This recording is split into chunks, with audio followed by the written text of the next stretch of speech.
Good evening and welcome to Tucker Carlson Tonight. It is the deadliest one-man massacre in American history, yet already among the most forgotten. It's been just a month since Stephen Paddock killed 58 people in Las Vegas. For weeks, we've been asking basic questions about what happened, most of which remain unanswered tonight. What was Paddock's motive for the shooting? How did authorities possibly allow his house to be burgled? Why was Paddock's computer hard drive missing, and why did it take so long for us to learn it was missing? Why did security guard Jesus Campos travel to Mexico just days after the shooting, despite being a key witness? And why did authorities refuse to talk about that? Why have Campos's subsequent appearances been so closely managed by his employer, MGM? And more than anything, what's the actual timeline of this shooting? What happened and when did it happen? And why in the world is it still so hard to get a straight answer about that? Well, to these long-standing questions, we can add a few more tonight. Why did we only learn today from the Clark County Sheriff that Paddock's girlfriend could be withholding important information in this case? If in fact she knows more than she's saying, why isn't she being interviewed right now? We also discovered today that a police officer accidentally fired his gun in Paddock's hotel suite on the night of the shooting. How did that happen? Guns don't often accidentally discharge, they're accidentally fired. What exactly were the circumstances of this firing? Now, we're not trying to push a wild conspiracy theory here. It's possible the Trilateral Commission was involved, but the more likely and, in fact, far more terrifying explanation is incompetence. The people running this case don't really know what they're doing. You hate to conclude something like that, but it's becoming hard not to, especially when you consider the Las Vegas case in its larger context. This is not the only federal investigation that has shaken public confidence recently. Consider some of the others. The FBI had Omar Mateen under surveillance for 10 months, and yet somehow didn't hinder his planning or execution of the Pulse nightclub massacre. The FBI was also apparently aware of New York City killer Sayfullo Saipov, Fort Hood shooter Nidal Hassan, Boston bomber Tamerlan Tsarnaev, and a list of other killers, but failed to stop any of their attacks. How come? The FBI famously investigated Hillary Clinton's email server for more than a year, during which time, for some reason, the Bureau gave immunity to several top aides for no obvious reason and failed to tape record key interviews. Why is that? Speaking of emails, the FBI never examined the DNC's email server after it was supposedly hacked. Instead, they just accepted the claim of a private contractor employed by the Democratic Party that the hacking was the work of the Russian government. Why didn't one of the Bureau's many tech teams conduct its own investigation of a matter this important and politically sensitive?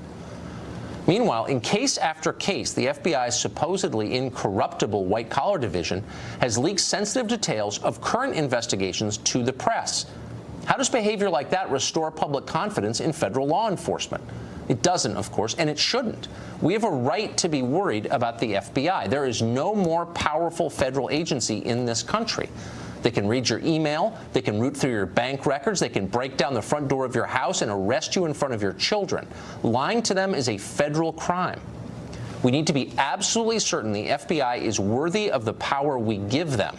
What is happening in Las Vegas right now is one of many reasons to wonder if they are.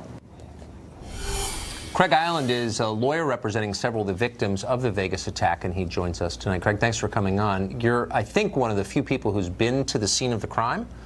Yes, sir. And did anything useful come out of that? Did you learn anything?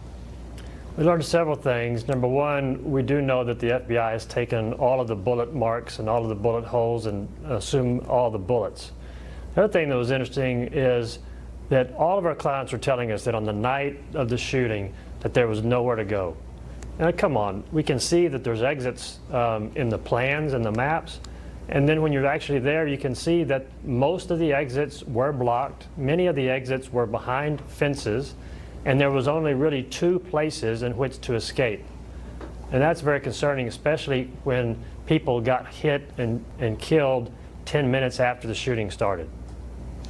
Is there any indication, or have you seen any evidence that the FBI had knowledge of Stephen Paddock, anything about Stephen Paddock before this happened?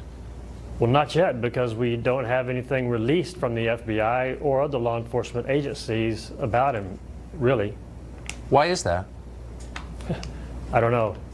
I do think that after 30 days, we ought to be having more information than we have right now. For example, we know bits and pieces we know that he arrived with 10 bags. We know that 2 bellmen helped him carry those bags up. Then we find out that those 10 bags had guns in them, 5,000 rounds of ammunition. We know that MGM claims to have a if you see something, say something policy. And you're telling us that nobody saw those guns over a 5-day period? No maid, no housekeeping, no food service ever saw any of the guns?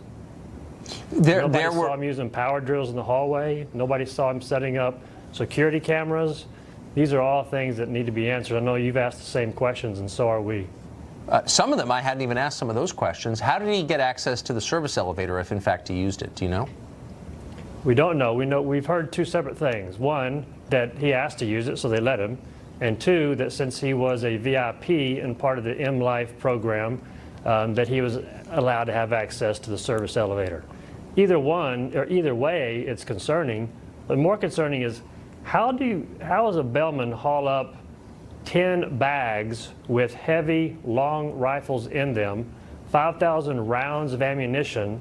They have this corporate watch center where they allegedly teach their people, if you see something, say something, and nobody says anything?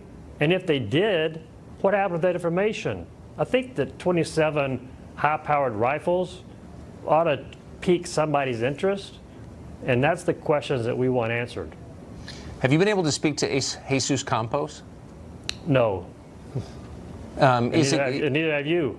No. And it's our impression, just from watching, that MGM has kept pretty tight management of the things that he says in public. Why would you think that would be the case?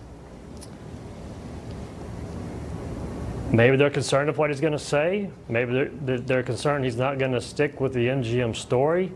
But eventually, he will be examined under oath by attorneys in these cases. And so it's going to be important to know the timeline from what he says and from what the other 2. Now we know that there was 2 other police officers on the floor with him prior to the shooting. Those are all questions that have to be answered, and they eventually will. Unfortunately, except I'm sorry. What is police officers or MGM security guards? As of yesterday, it was that 2. We knew about Campos, but that there was 2 other police officers from the MGM that were on the floor prior to the shooting, and that's part of the ever-changing timeline. So, but just to be clear, not Las Vegas Police Department, but MGM employees acting as security. No, there was a report yesterday that there were 2 off-duty officers on the floor that responded to Campos prior to the shooting beginning. Huh. This is getting more confusing by the day. Craig, thank you for this. I appreciate it. Yes, sir. Dan Bongino was a former NYPD officer and a Secret Service agent. Kelly McCann, a former Marine Special Missions officer and CEO of Combatives Brand Security Consultants and Training, both join us. Kelly, first to you, you've seen a lot of shootings in your long and varied life. What jumps out at you as you look at the facts around this one? How many years has it been since Oswald supposedly shot Kennedy? We got that figured out?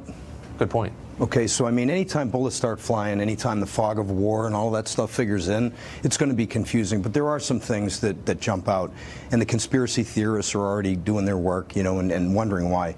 One of the first things that jumps out at me is Paddock pulled up these weapons. So you just heard the attorney say, how did he get them up there? How many times do golf clubs go inside that hotel?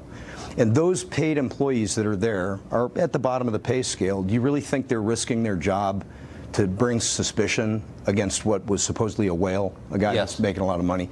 So there's a human element here that has to be accounted for also, right? It's just not black and white. I mean, could the guy have made repeated runs upstairs with one of those bell carts with something that looked like a golf bag? Of course.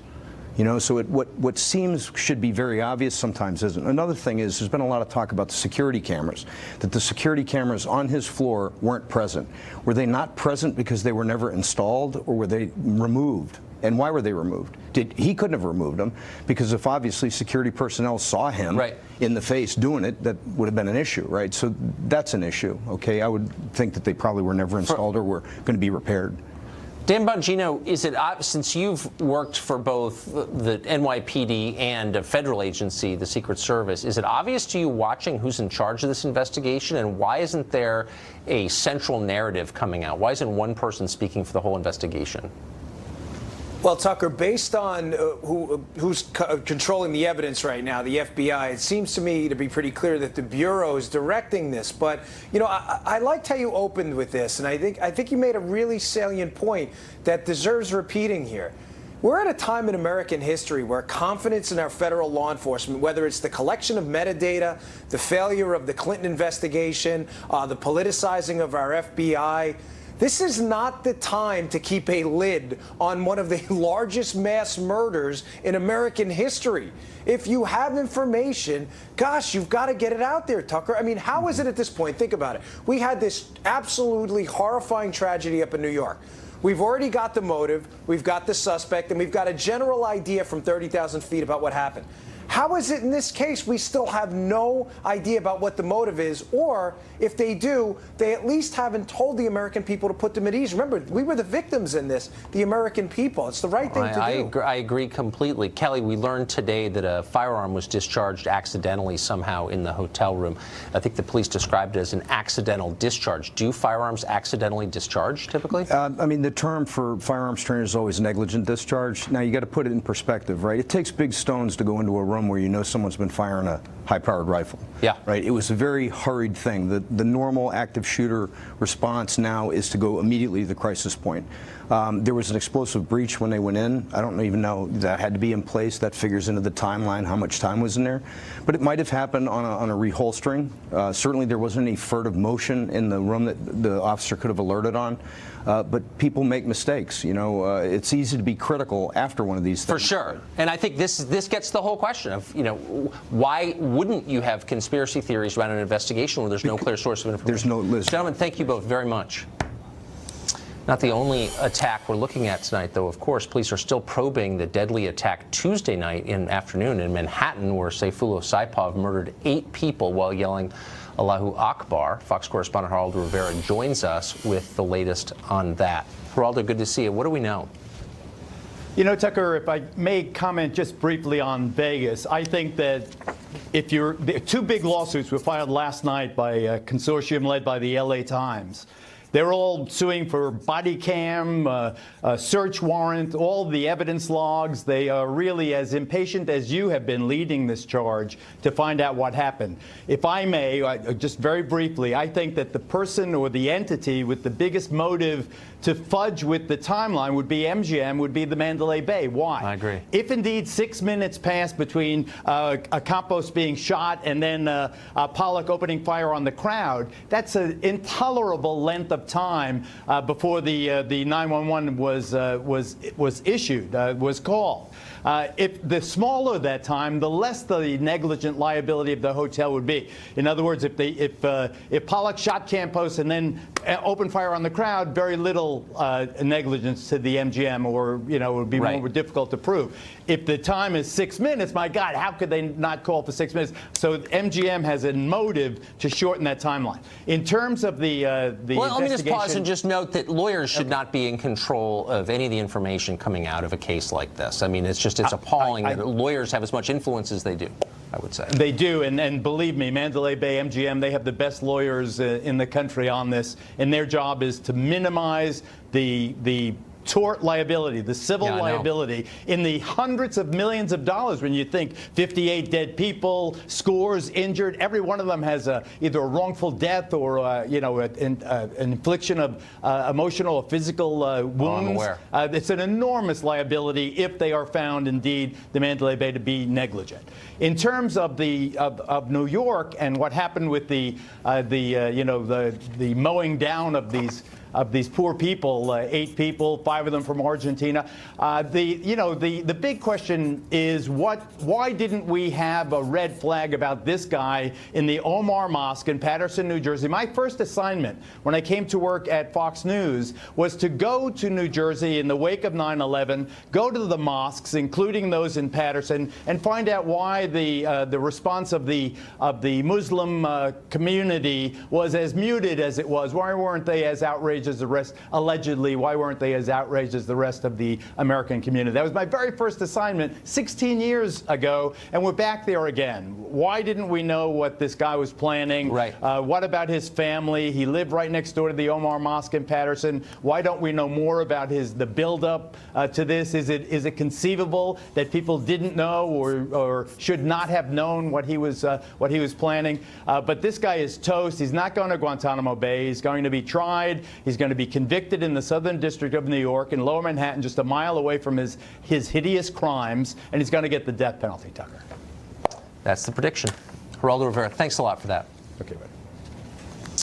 Republicans dropped their tax plan today. You'll notice we didn't lead with it. There's a reason for that. It's unclear exactly what some of it means. There's a ton of propaganda out there about the tax plan, but it's too important a story to jump in without having all the facts. So we're going to California this weekend. We'll be talking to the Treasury Secretary himself, Steve Mnuchin, and we're going to bring you what we find. We will get to the bottom of it if we can. Ed Henry, meanwhile, will be here in a sec to tell us what exactly we know and what it might mean for you. Also, a key Democratic talking point on Uranium One just fell apart completely. We'll tell you what happened. Coming up.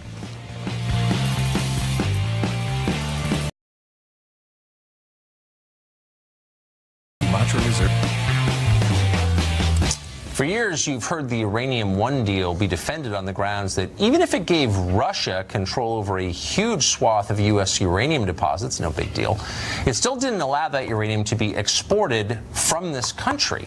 Democrats insisted on that repeatedly, including many times on this show. Uranium does not leave the United States without getting a export license from the Nuclear Regulatory Commission. False. No. They have no export license. That's the whole point. Now, with respect to the export of uranium, I haven't heard anyone say that it made it to anywhere improper. Russia can't export this uranium outside of the United States. It's not like they can do just whatever they want with it. Actually, they can, and they did. New reporting by The Hill today reveals what we've been saying for a while, that the Nuclear Regulatory Commission under the Obama administration approved the export of uranium, with some of it traveling from this country to Canada to Europe, and from there, your guess is as good as ours. Congressman Sean Patrick Bolling represents New York, and he joins us tonight. Congressman, if you're concerned about Russian interference in the business of the United States, and you think that they are a rival, maybe even an enemy with which we're at war, as some of your colleagues have said, you've got to be pretty concerned that a Russian company has exported American uranium without a license outside our borders and off this continent. Right. I know there's a report about that. We should look into it.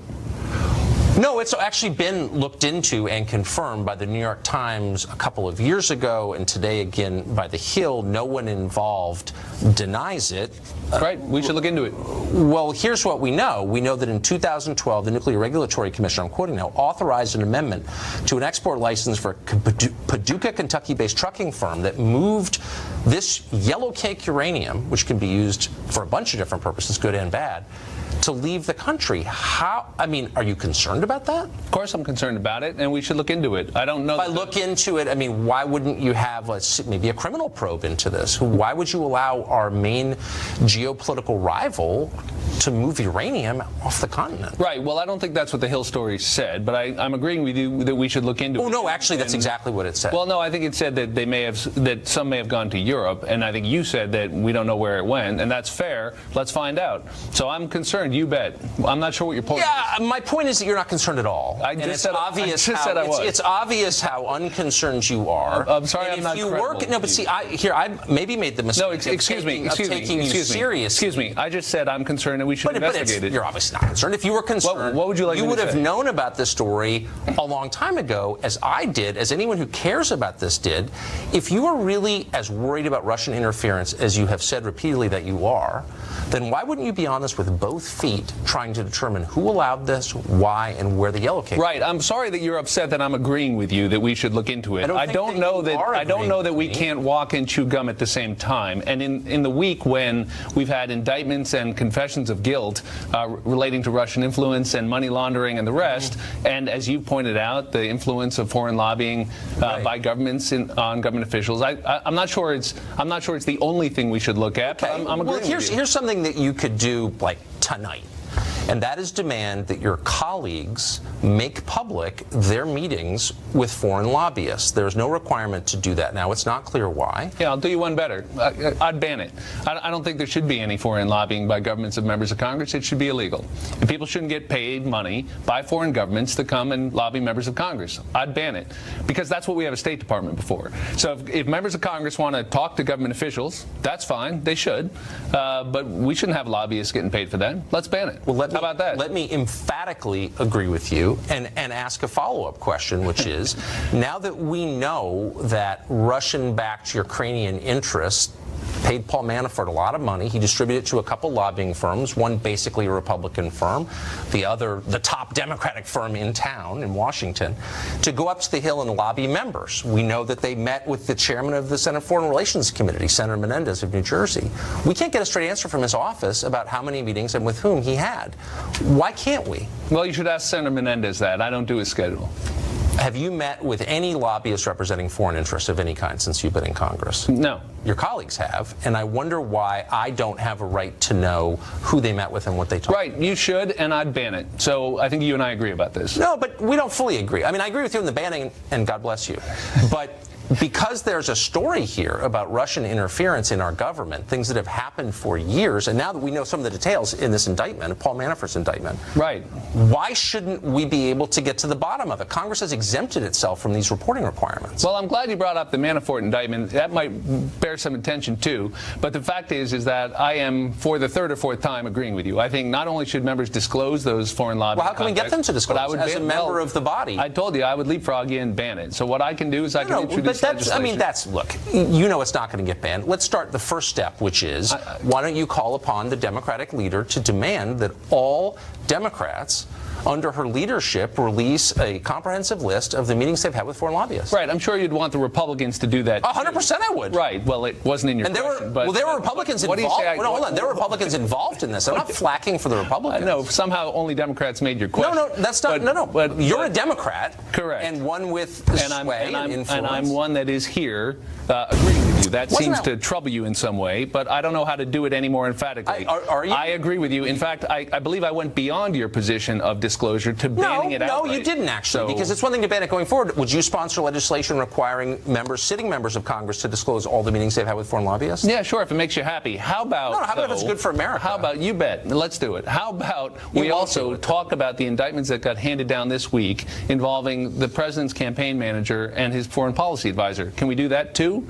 His foreign policy advisor. I know we filled a week of airtime on this show. Policy advisor, it's hilarious. Well, that's how he described him to the Washington Post. So yeah, that's true. I got that from the president, who said that. I think the Manafort thing, in case you're asking my opinion, is a serious thing. He was chairman of the president's campaign. Right. Totally fair. He's under indictment. Yeah, absolutely. The Papadopoulos 12 felonies. You're not at gunpoint going to get me to take that seriously. That's ridiculous. This kid was in no sense a foreign policy advisor. They couldn't get real foreign policy advisors, so they hauled a 29-year-old who'd been in the model UN in there to pretend to be one. And now he turns out to be an idiot.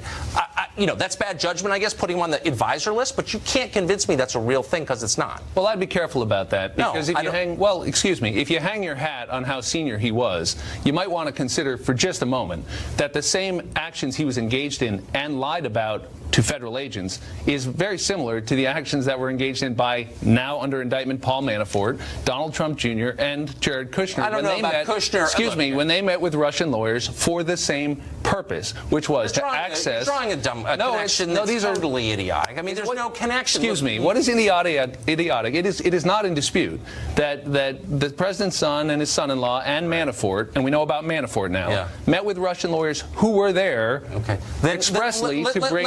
Let me repeat dirt on Hillary Clinton, which is glib and totally insincere lie when I say, let's look into that.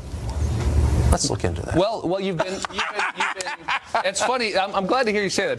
Because for the better part of a year, you've been making fun of this investigation, and now we're taking it seriously. Yeah, I think I'm taking the part that might affect American national security, including the Paul Manafort part. That's good. And what we should do is we should let Bob Mueller do his work. Can you agree on that? I totally agree. Let me ask you another question. I'm sorry, I'm being told I have to go. We've gone over, but I agree with you on that. Nice to see you. It's good to be in agreement. Hillary Clinton just got backstabbed by a top Democrat who admitted her party rigged the 2016 primary on Hillary's behalf. That's next.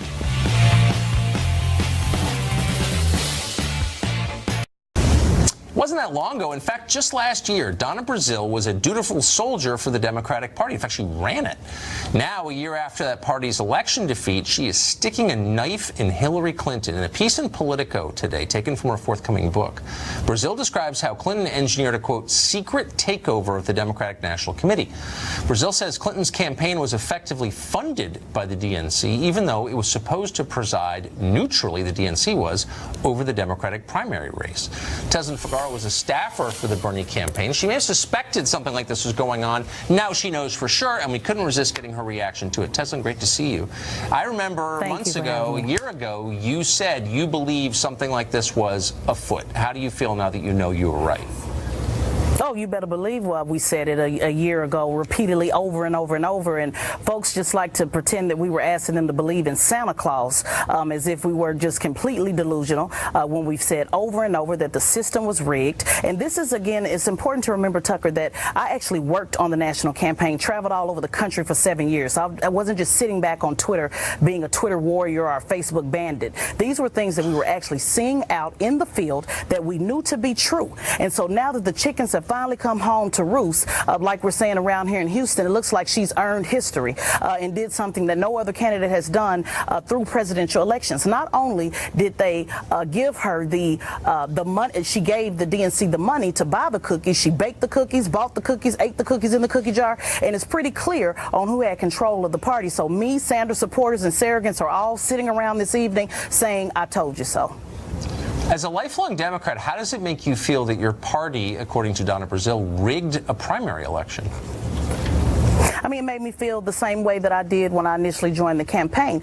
You know, like you and I have talked before previously, I went to the independent side because I joined the Bernie Sanders campaign, not because I'm a socialist, because I'm not. I joined him because I wanted someone to speak up against the establishment. So it feels the same way that it did in 2008 and 2010 and 2012. And now this is just, we have the evidence to finally show what we've been talking about this entire time. Kind of obvious, though, in retrospect. I mean, do you really think in a free and fair, open primary, of all the potential Democratic candidates, Hillary Clinton, who lost in 2008 in the same scenario, would have been chosen as the nominee? You know, I think that the way it was set up with Bernie Sanders not having the name recognition that he did, that did hurt him in some respects. Right. But to look at people who didn't even know who Bernie Sanders was to now be, according to some polls, one of the most popular politicians in America, a lot of more ground could have been made. But Tucker, we actually went, particularly in the South. I was a National Racial Justice Director, and we went to churches, we went to local communities that wouldn't even give us the time of day, not even an appointment to even share our platform. So I can't say what it would have been, whether he would have won the nomination or won the presidency. What I do know is that he did not receive a fair shot, just like the people who ran on the state level didn't receive a fair shot, that all the money was pulled to the Hillary Clinton campaign, in addition to the President Obama campaign. Donna Brazile was very clear. And we have to ask ourselves, why would Donna Brazile, a 30-year veteran in the game, turn on her establishment friends? I'm looking to see more that's going to come out of this scandal. Well, she's coming on this show next week, and she'll tell us. I hope you'll be watching. Tezin Figaro, thanks a lot for coming on. Oh, I will. Thank you.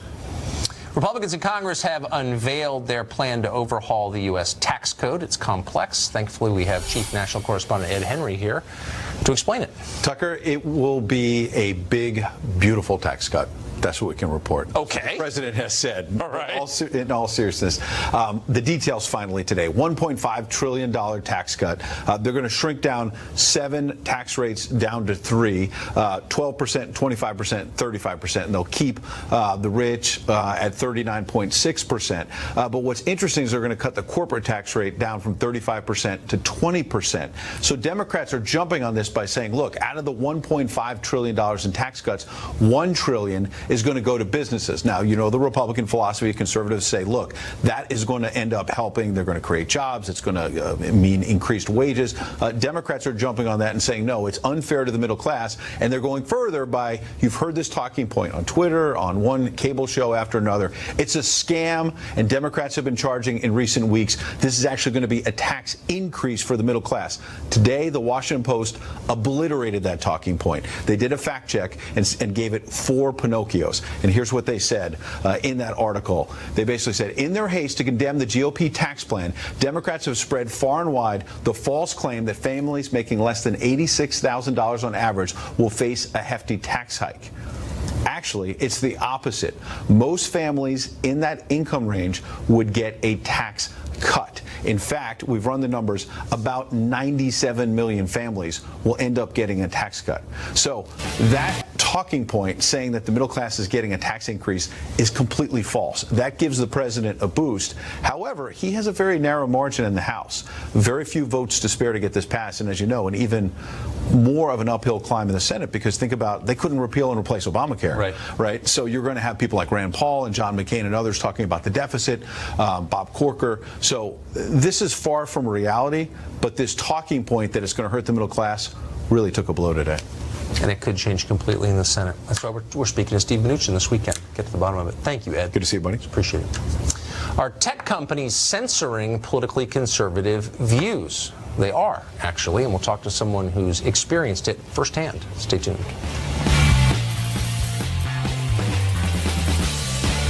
Marie. Well, a handful of tech companies increasingly dominate the daily lives of Americans. What could go wrong? Whether you're shopping, socializing, working, or learning, odds are you'll be spending an awful lot of time using Amazon, Facebook, Google, and a couple of others. Can we count on the goodwill of these companies? That's a rhetorical question. Dennis Prager operates Prager University, which creates videos online to educate people. He's recently sued Google and its subsidiary YouTube. He says they've deliberately restricted his videos so they have less reach and are ineligible for ad revenue. Dennis Prager joins us tonight. Dennis, that's a heavy-duty charge. And clearly, I don't think you would have filed a lawsuit without evidence to support it. Tell us what you know, why they did this to you. They have placed on their restricted list. That means that it can't be viewed in libraries, in schools, or any home that filters out pornography, for example. Cannot be seen in any of those places. Our videos are as innocent as exists on the internet. 4 Pulitzer Prize winners, professors from Stanford, MIT, Harvard, Yale. I mean, it is about as normative and conservative, but we don't only have conservatives. Alan Dershowitz has given a number of videos, and by the way, his video was placed on the restricted list as well. When you understand which ones, for example, I gave a video, and I only give 15% of the 260 or so videos that are there, and they're all 5 minutes long. We have 500 million views this year, so it's rather large. This is a big deal, this suit. And I have a video, for example, on the 10 Commandments. So I have one 5-minute video per commandment. The one that I have on thou shalt not murder, how's that? That has been placed on the restricted list. We have a video, America Must Lead. So do liberals have a video, America Must Lead, but our America Must Lead, and I believe it was given by Brett Stephens, not exactly a flaming conservative, even that was placed on the restricted list. It's all entirely due to our content and being conservative. And they need to be called on this. Well, yeah, that's for sure. What you've said, and I believe you because I know you and I know that you're a religious and moral man, and you're smart. So you bring this argument to them, to Google and its subsidiary YouTube, and you say, why are you doing this to me? Right. What was their response? Inappropriate for children. Well, but I mean, did they give examples? There is no answer. No, that's it. They have a stock phrase, but we actually finally got it from a human, not from some automatic response. And they still said inappropriate, but we still don't understand why. We have a Victor Davis Hanson, whom I'm sure you know. He's a wonderful human being. Yes. He gives a 5-minute course on the history of the Korean War. That if America looks good, censored is probably an appropriate word. It's restricted. If Israel looks good, it's restricted. It's almost predictable what they would restrict. And it's the point is this, that they should say, look, we are liberal or left-wing organizations. We don't want to give a forum for others. Yeah. And then I have no issue. But they say that they are a have too much power forum over our information. And that's not honest. Dennis, please tell us what happens with the suit. Thank you for that. I will. Up next, clash of the cable hosts. Bret Baier versus Shannon Bream. Final exam just around the corner.